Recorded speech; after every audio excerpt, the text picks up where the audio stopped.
مسلمان کو ہی ختم کرنے کے بارے میں سوچ رہا ہے. کہیں نظریے کا اختلاف، کہیں عقیدے کا اختلاف، کہیں مسلک کا اختلاف، کہیں فروعی اختلافات. ضمیر چھوٹے ہو گئے، ظرف چھوٹے ہو گئے. پہلے لوگ تھے ان کے ظرف بڑے، ان کے ضمیر بڑے.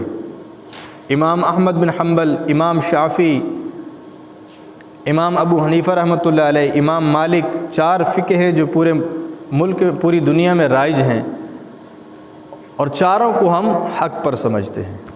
چاروں کو حق پر سمجھتے ہیں. یہ کیسے بھائی؟ امام ابو حنیفہ نماز میں رفع یدین کے قائل نہیں ہیں، ترک رفع یدین کے قائل ہیں. امام احمد بن حنبل کہتے نہیں، رفع یدین کرنا ہے.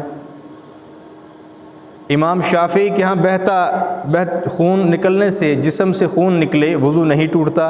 امام ابو حنیفہ کے ہاں ٹوٹ جاتا ہے. فروع اختلاف نہیں، اصول کے اختلاف ہیں، اصولی اختلافات ہیں اتنے بڑے بڑے. اس کے باوجود ہم یہ کہتے ہیں کہ فقیہ کو اللہ تعالیٰ نے یہ منصب دیا ہے، مجتہد کو اللہ نے یہ منصب دیا ہے کہ اگر وہ اجتہاد کرتا ہے، اجتہاد ٹھیک ہو جائے تو دوہرا ثواب ہے، اجتہاد غلط ہو جائے تو بھی اس کو ثواب ہے. اندازہ کیجئے کہ اس کی غلطی پر بھی ثواب ہے. اجتہاد ایسا اعلیٰ منصب ہے. تو کہتے ہیں کہ وہ حق پر ہیں، اصول کے اختلاف کے باوجود وہ حق پر ہیں.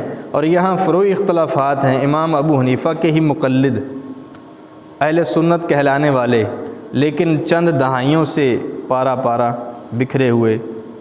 کوئی ایک دوسرے کو کافر کہہ رہا ہے، کوئی کسی کو مشرک کہہ رہا ہے، کوئی کسی کے پیچھے نماز نہیں پڑھ رہا، کوئی کسی پر گستاخی کے بہتان لگا رہا ہے، اور کہیں اپنی دکانداری چمکانے کے لیے، کہیں اپنی شعلہ بیانی دکھانے کے لیے لوگوں کو اکساتے پھر رہے ہیں. تو یہ اس طرح کرنے والے کبھی بھی خیر خواہان امت نہیں ہو سکتے. اس نبی کی امت نہیں ہو سکتے کہ جس نبی نے منافقوں کو بھی برداشت کیا، منافقین کو بھی، جن کے بارے میں قرآن نے اعلان کر دیا کہ منافق ہیں، ان کے بارے میں بھی برسر منبر یہ نہیں کہا کہ یہ ایسے ہیں، یہ ویسے ہیں، یہ فلاں ہیں، یہ فلاں ہیں. اور ہم کلمہ گو کو، مسلمان کو، کلمہ پڑھنے والے کو ہم دن رات مذہب سے خارج سمجھتے ہیں.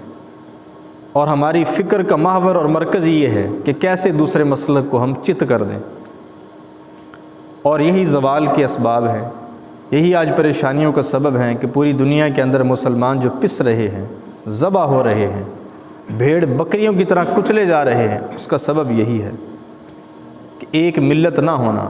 لیکن الکفر ملت واحدہ، کافر سارے کے سارے ایک ہیں. آج دیکھ لو یہودی، عیسائی، اب سارے مسلمانوں کے خلاف ایک پیج پر ہیں. امریکہ، یورپ کی بھی یہی فکر ہے کیسے مسلمانوں کو ختم کر دیا جائے. آج انڈیا کے ہندوؤں کی بھی یہی فکر ہے کیسے مسلمانوں کو ملیا میٹ کر دیا جائے. مسلمان کمزور ہونے کے باوجود ان کے اعصاب پہ ایسا سوار ہے کہ انڈیا کی آبادی 1.5 ارب کے قریب ہے، اس میں 30 یا 35 کروڑ مسلمان ہوں گے، اور وہ 20% مسلمانوں سے خائف ہے. 80% ہندو، 20% مسلمانوں سے خوف زدہ ہے. وہ ایک پنڈت کہہ رہا تھا ہندوؤں کا کہ تم ہندو تو 1 یا 2 بچے پیدا کرتے ہو، فیملی پلاننگ پہ چل رہے ہو، اور مسلمانوں کو دیکھو، یہ ہر مسلمان کے 4 بچے، 5 بچے، 6 بچے، اور اگر وہ پٹھان ہے تو 10 بچے. اور ایک دن کہتا آئے گا کہ یہ مسلمان، ان کی تعداد بڑھ جائے گی، تمہاری کم ہو جائے گی. یعنی مسلمانوں سے خائف ہیں.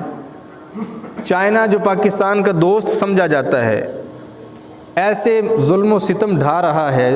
وہاں جو صوبہ سنکیانگ ہے، وہاں مسلمانوں کی اکثریت ہے. ایسے ظلم و ستم مسلمانوں پہ ڈھا رہا ہے کہ جو ظلم و ستم امریکہ، یورپ نے ڈھائے تھے وہ بھی بھول جاتے ہیں. برما کے مسلمان کچلے جا رہے ہیں، فلسطین میں یہودیوں کے ہاتھوں سے مسلمان ذبح ہو رہے ہیں. کیا ہے؟ الکفر ملت واحدہ. پہلے دن سے ایسا تھا، آج بھی ایسے ہے. مسلمان اس بات کو سمجھتے نہیں اور ایک ہونے کی کوشش نہیں کرتے.